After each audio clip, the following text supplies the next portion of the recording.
All right, number one, the fact that you have a non-negotiable apart from love God more than love themselves, you have now made you the center of the relationship. So you've now said, love me, date me, me, which means you really are not ready for it yet because you are still putting you in the center of this whole orbit. You must make sure that, in other words, you're going to attract a guy that wants what you want. He's going to want you to love him like his mama never did. He's going to want you to serve him. He's going to want you to do the same thing. And you're going to be attracted to a guy like that because he's going to say, oh yeah, girl, I'm going to give you all of this, which means it's going to be half and half. I'm going to do 50%. You're going to do 50%. That's not what a gospel-centered marriage is. A gospel-centered marriage is, I'm going to give you everything if you give me nothing. Ain't none of y'all want to marry that. Ain't none of y'all want to say that. And that's the problem with marriages today. You have to be willing to wait to ask the question. If I say to a dude, if I'm a female, I say to a girl, I'm going to give you everything, even if you give me nothing, will they abuse that? That's the question you must wrestle with.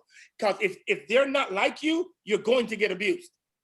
That's why a gospel-centered marriage says, you abuse, Alexis, you abuse Jesus all the time.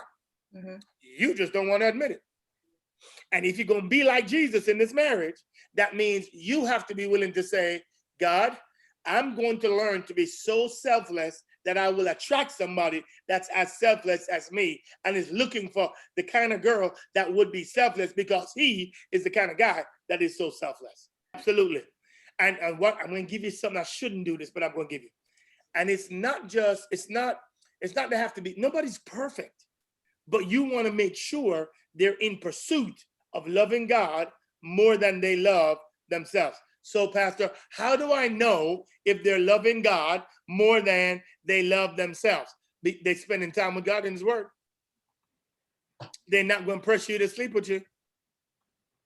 They're going to make sure they're always trying to put you before them.